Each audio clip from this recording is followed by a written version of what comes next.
आज काय बोलणार? आज आपण सीपी साहेब यांच्या इथं आलेलं आहे. तर सीपी साहेबाला आम्ही शिष्टमंडळाने या ठिकाणी निवेदन दिलेलं आहे. इम्तियाज जलील यांनी जे सीएम साहेबाचे आणि उपमुख्यमंत्री साहेबाचे जे बनावटी डॉक्युमेंट्स जे तयार केले आहेत इम्तियाज जलील माजी खासदार यांनी, तर ते डॉक्युमेंट्स कशी बनवले, कुठून बनवले, कोणी बनवले आणि याच्या पाठीमागं मास्टर माइंड इम्तियाज जलील आहेत, असे किती जणांचे डॉक्युमेंट्स बनवले याची चौकशी करून त्यांच्यावर गुन्हा दाखल करण्यासाठी आज आम्ही सीपी साहेबांना निवेदन दिलेलं आहे. आणि सीपी साहेबांनी आम्हाला आश्वासन दिलेलं आहे की लवकरच आम्ही या ठिकाणी चौकशी करून त्यांच्यावर गुन्हा दाखल करणार आहोत. भाऊ, आतापर्यंत वर्षभरामध्ये किती कोटीचं वाटप झालेलं आहे निधी? 1 रुपया रमाई आवास योजनेमध्ये आतापर्यंत 2-3 वर्षात 1 रुपयाचं वाटप झालेलं नाही. त्यांच्याकडे जी माहिती ती चुकीची माहिती आहे. 1 रुपयाचा कुठे भ्रष्टाचार झालेला नाही आहे. त्यांच्याकडे तो प्रूफ आहे, ते डॉक्युमेंट दाखवते. काही प्रूफ नाही त्यांच्याकडं, काही प्रूफ नाही त्यांच्याकडं. ते नुसते असे कागद दाखवतात, काही प्रूफ नाही आहे. बरं भाऊ, तुम्ही असेल किंवा शेंडगे साहेब असेल किंवा भाऊ अरुण भाऊ असेल, तुम्हालाच का टार्गेट केलं? नाही, लोकसभेमध्ये विधानसभेमध्ये आम्ही त्यांच्या विरोधात काम करून त्यांना जे हरवलं तो राग त्यांच्या मनामध्ये आहे. तो अरुण भाऊच्याबद्दल असेल, अमित भाऊच्याबद्दल असेल, जालू भाऊच्याबद्दल असेल, माझ्याबद्दल असेल, मग तो कुठं काढायचा? तर तो ह्या माध्यमातून रमाई आवास योजनेच्या माध्यमातून ते काढतायत. पुढचा निर्णय कोणता असेल? पुढचा कागदपत्र पण दाखवले सीएम आणि उपमुख्यमंत्र्याचे. त्यांनीच बनवलं ते डुप्लिकेट. हे सीपी साहेबाला आम्ही सांगितलं की त्यांच्यावर गुन्हा दाखल करा की ते सीएम साहेबाचे कागदपत्र कसे बनवू शकतात, कागदपत्र सीएम साहेबाचे बनवले कसे त्यांच्यावर गुन्हा दाखल करा, हीच आमची मागणी आहे. भाऊ, पुढचा निर्णय कोणता असेल? पुढचा निर्णय आता अरुण भाऊन सांगितलं की आम्ही आता लवकरच या ठिकाणी पूर्ण समाजाची मिटिंग घेऊन 19 किंवा 20 तारखेला इम्तियाज जलील यांच्या घरावर आंबेडकरी समाजाच्या वतीने छत्रपती संभाजीनगर जिल्ह्याच्या वतीने त्यांच्या घरावर हजारोचा मोर्चा नेऊन मुक्काम मोर्चा नेणार आहोत. मुक्काम मोर्चा म्हणजे इच्छे दिवशी. आता कोणती दिवस कोणता माहिती नाही, पण 19 किंवा 20 तारीख असू शकते. पालकमंत्री संजय शिरसाट आणि अतुल सावे यांचं पण त्यांनी नाव घेतलं. नाही पहा, याच्याबद्दल काय म्हणतो? काही काळ इम्तियाज जलील बी प्रतिनिधी होते, आज ते प्रतिनिधी नाही आहे. परंतु आज जे प्रतिनिधी आहेत आदरणीय आमचे नेते अतुलजी सावे साहेब असतील, शिरसाट साहेब असतील, हे लोकप्रतिनिधी आहे. या लोकप्रतिनिधीकडे कोणताही सामान्य जरी कार्यकर्ता गेला किंवा कोणी नगरसेवक गेला किंवा कोणी पक्षाचा कार्यकर्ता गेला तर त्यांचा प्रश्न त्यांना सोडावा लागतो. म्हणून ते आता आयुक्ताला काय ते प्रश्न निकाली काढा. इम्तियाज जलील आमदार खासदार असतील, त्यांनी काही मुस्लिम समाजाच्या बद्दल काही प्रश्न सोडले असतील ना, कलेक्टरला फोन केले असतील, मग काय सगळे बोगसच प्रकरण थोडी सांगितले इम्तियाज जलीलनं. ठीक आहे. तुम्ही आता तुमच्यावर त्यांनी असं आरोप केला की तुम्ही 700 फायली मंजूर करून घ्या. पहा, पूर्ण शहराचे 8400 प्रकरण ऑनलाईन झालेले आहेत. ऑनलाईन प्रकरण हे प्रत्येक. भाऊ, आज काय बोलणार? आज आपण सीपी साहेबांशी आज त्यांची जे आज भेट घेतलेली आहे आणि काय मुद्दे मांडलेले जरा आमच्या दर्शकांना बोला. काल जे माजी खासदार शक्ती कपूर इम्तियाज जलील त्यांनी प्रेस घेऊन त्या प्रेसमध्ये रमाई घरकुल योजना या योजनेच्या संदर्भामध्ये जे काही महानगरपालिकेत चाललं आहे ते सर्व खोटं आहे आणि काही नेते नगरसेवक यांचं नाव बदनाम करण्यासाठी इम्तियाज जलीलनं सुपारी घेतलेली आहे.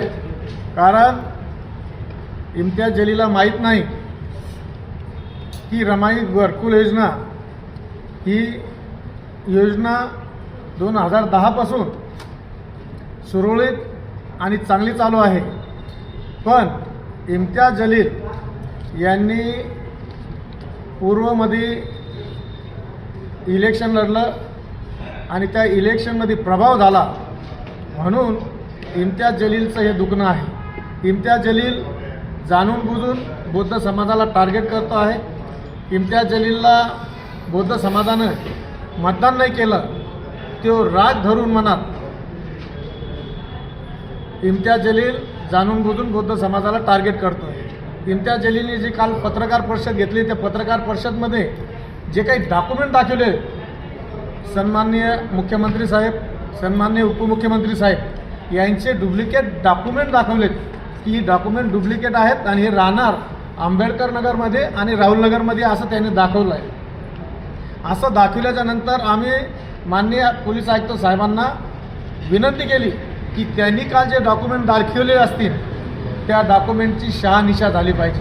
ही डॉक्युमेंट त्याच्याकडे कुठून आले, कोणी दिले आणि कसे बनले त्याची पहिली चौकशी करा. त्यांनी जे सांगितलं की महानगरपालिकामध्ये बोगस डॉक्युमेंट तयार करून घरकुल योजना काही नेते काही मंडळी हे करीत आहे.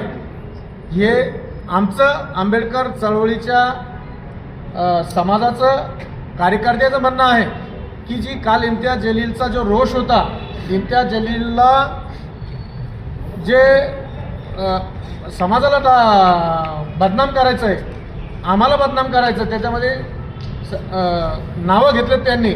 त्याच्यामध्ये महेंद्र सोनवणे असतील, अरुण बोर्डे असतील, जालिंदर शेंडगे असतील, राहुल सोनवणे असेल. त्यांनी एक प्रेस घेतली होती. त्या प्रेसमध्ये 7/12 होता. त्या 7/12मध्ये हरिजन नाव लिहिलं होतं. ते जे हरिजन त्यांनी म्हणलं होतं, म्हणून आम्ही त्यांच्या विरोधात लाखोचा मोर्चा CP ऑफिसवर आणला होता.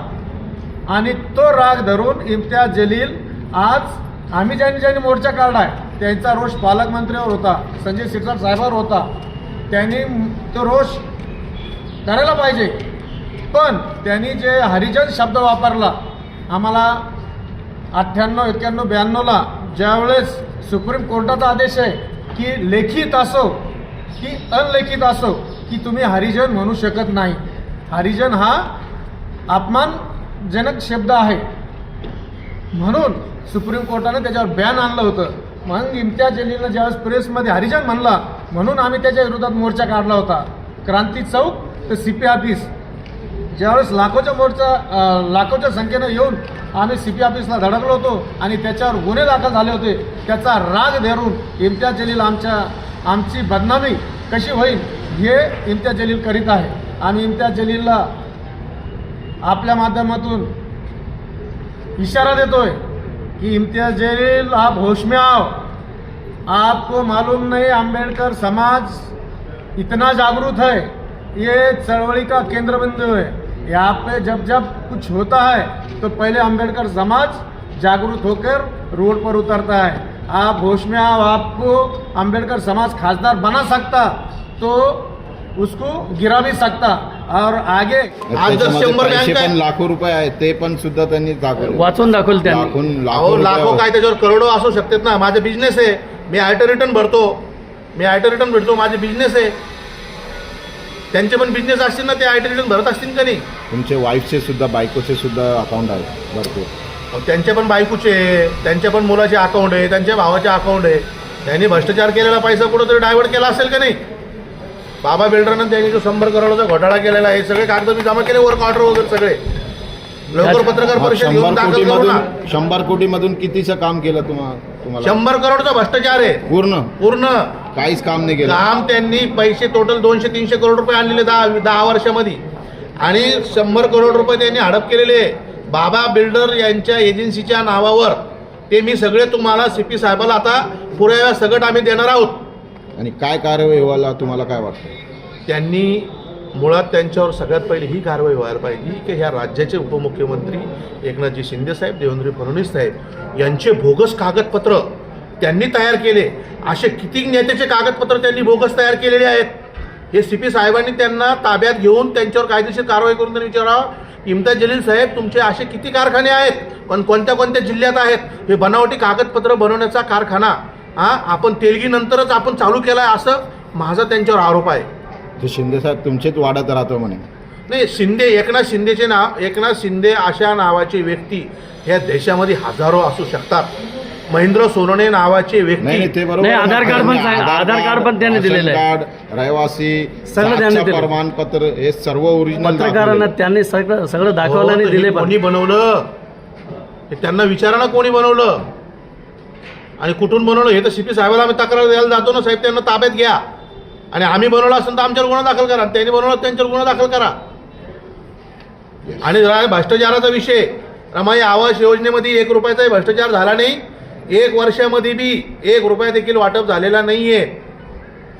इम्तियाज जलीलमुळं आंबेडकरी समाज माता रमाई योजनेपासून दूर जात आहे. तुमचे लोक होते तिकडे, त्यांचं म्हणणं आहे की मी माझं स्वतःचा घरकुलचं भरलं आणि माझा गंगापूरमध्ये दाखवतो आणि पैसे पण उचललेले. नाही, त्यांच्या नावावर, त्यांचेच नावावर, इम्तियाज जलीलच्या नावावर. नाही, तुमच्या समाजाचा एक माणूस होता, त्याच्या इकडे होता. मी तुम्हाला आताच काय सांगितलं, 1000 लोक एका नावाचे असू शकतात. गंगापूरमध्ये देखील महेंद्र सोनवणे असू शकतो, वैजापूरमध्ये देखील महेंद्र सोनवणे असू शकतो, पुण्यामध्ये देखील महेंद्र सोनवणे असू शकतो, हैदराबादला देखील इम्तियाज जलील असू शकतो, छत्रपती संभाजीनगरमध्ये देखील इम्तियाज जलील असू शकतो. पण आधार कार्ड तिथलेच ना. आधार कार्ड देखील एका नावाचे असू शकतात. डबल डबल बनू शकतं. पत्ता वेगळा वेगळा राहतो ना त्या माणसाचा. आधार कार्ड डबल कसं बनेल? आधार कार्ड एकच बनतं ना. तुम्हाला आधार कार्ड द्यायचं एक बनवायचं, उनका एक बनता, मेरा एक बनता. मग आता पुढची पावले कोणती आहे तुमची? पुढची पावलं आहे त्यांच्यावर कायदेशीर कारवाई करा. आणि ईदीच्या दिवशी, रमजान ईदीच्या दिवशी इम्तियाज जलील यांच्या घरावर आंबेडकरी समाज हजारोच्या संख्येने मोर्चा काढणार आहे त्यांच्या घरावर. काय विषयावर?